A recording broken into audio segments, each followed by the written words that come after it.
Hello students, welcome to RK's Management and English classes.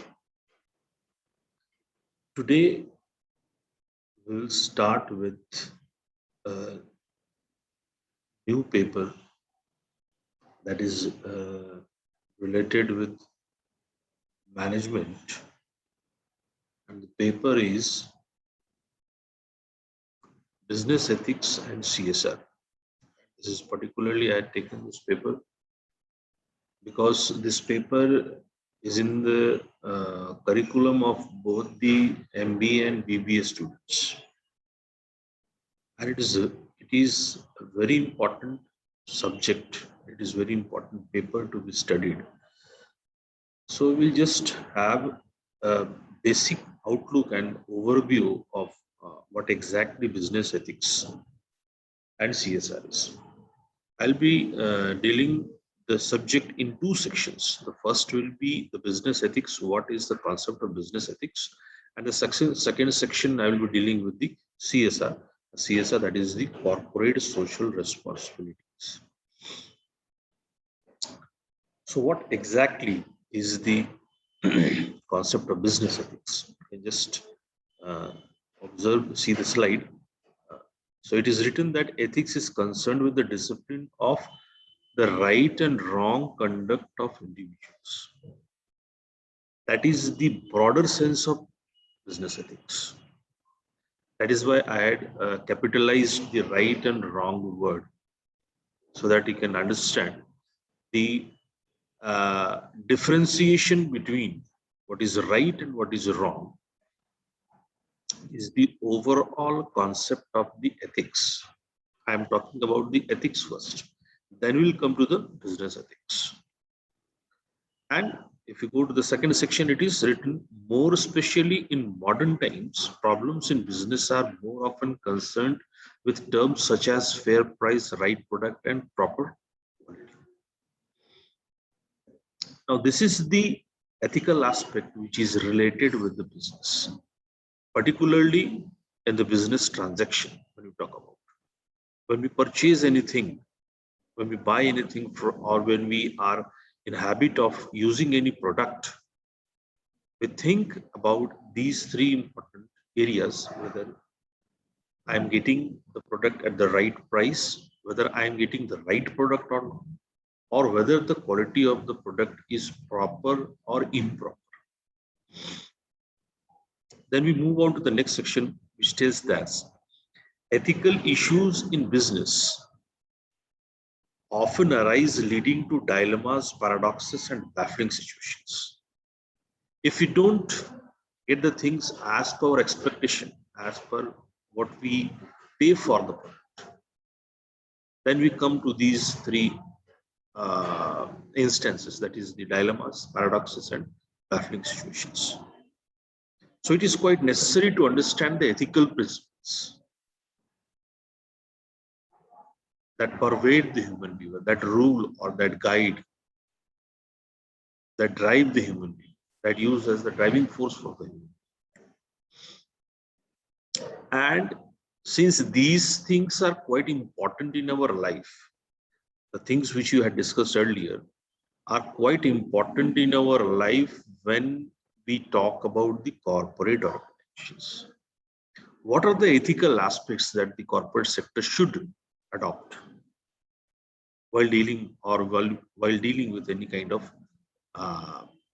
transaction, or while developing any product, or while pricing any product? What are the different aspects of ethical situations that arise? So I've given here exactly the meaning of ethics. That is the code of conduct governing the individual or a group. Ethical behavior not only relies on particular individual, but the ethical behavior relies on a particular group's behavior also. Again, the discipline dealing with good or bad, and with moral duty and obligations, the complex of ideals, beliefs, or standards that characterizes a group, community, a group of moral principle or set of values. These are the few things. If you can compile this, you will get the exact meaning of the ethics. Then we will move up to the next slide. What exactly comes with the ethical aspects in management?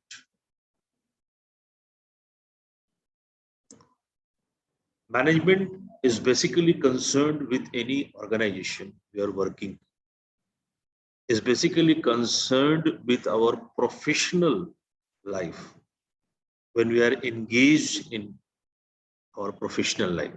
The ethical aspects in management is concerned with these areas. Now, what does it states? Ethical issues that arise in management are concerned with issues such as right and wrong behavior towards other people, proper and improper actions, and fair and unfair decisions. In the day-to-day or in the routine work of any organization, we come across a lot of decisions, we come across a lot of instances, we come across a lot of actions, we come across a lot of activities. And most of the activities, most of the decisions, most of the actions are not pre-planned, are not predetermined. We come across these situations, we take the decisions accordingly, we face the situations accordingly. And how we face the situations, how we face the instances, how we face or how we give decisions towards any kind of action taken by any people, whether it is right or wrong, and how we take the decisions in favor or against any person, that is related with ethical aspects. Again, it says that ethical and other moral standards are based on consistent beliefs and codes of human conduct.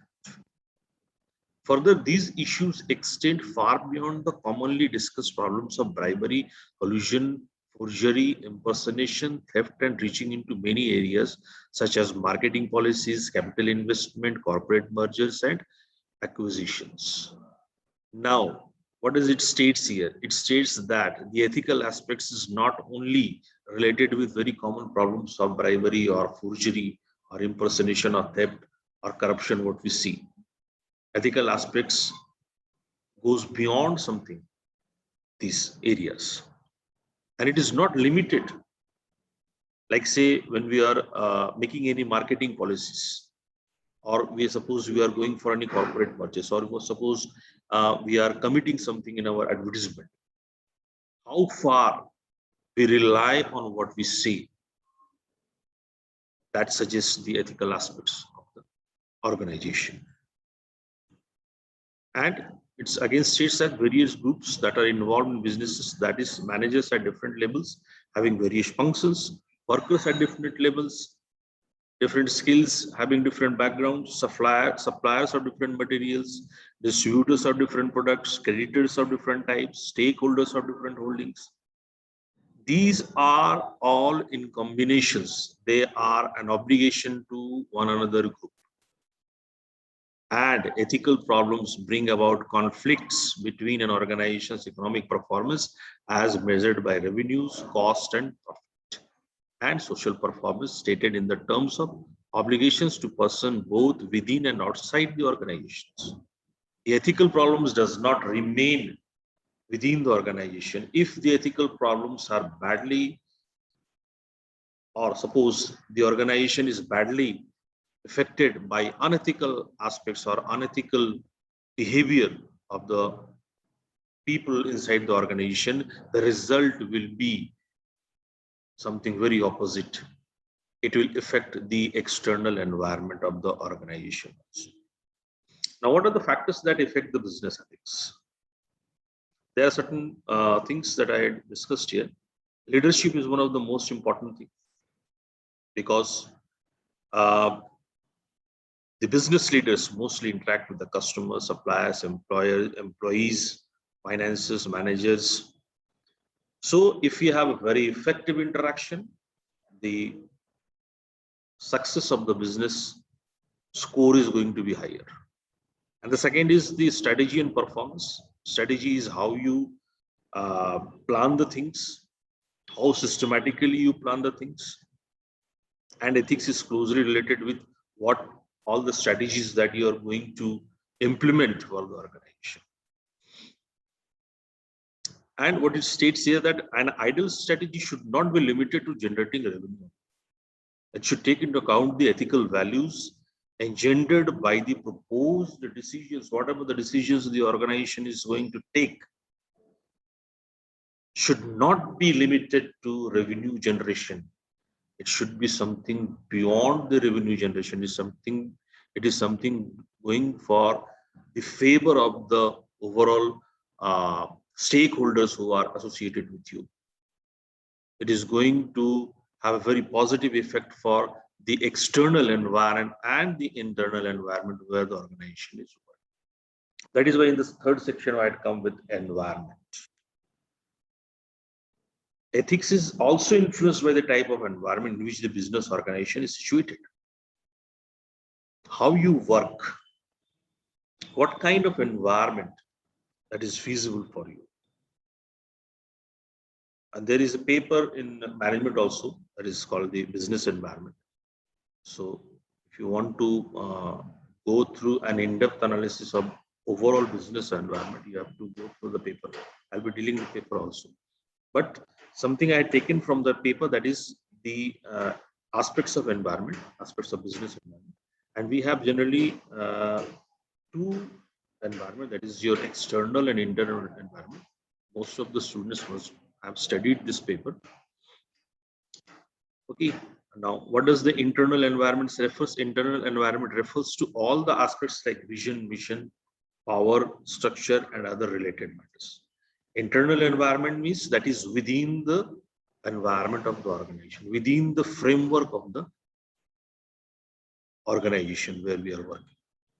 It is something internal, it is something personal within the organization. And external environment refers to the elements which are outside the organizations.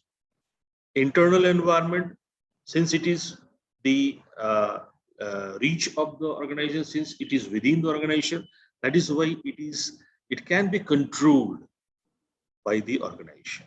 It is under the control of the organization. But in the external environment, it is not under the control of the organization. Because it refers to the outside organization like government policies. We cannot change the government policies. We cannot change the monetary policies. We cannot change the general economic conditions. This is beyond our control. The organization has to adopt to these external environment changes. And the fourth important factor is your corporate culture. Corporate culture cannot be constant and cannot be same with every company. It is very dynamic and it varies from company to company and time to time. Now, this corporate culture completely depends upon what kind of organization you are running and how this organization is being run by the leaders, is being run by the different employers, different employees who are working. The competition should be healthy. A good corporate culture says that it should take care of the interests of the stakeholders and the customers, employees, and each and every aspects that is related with the organization.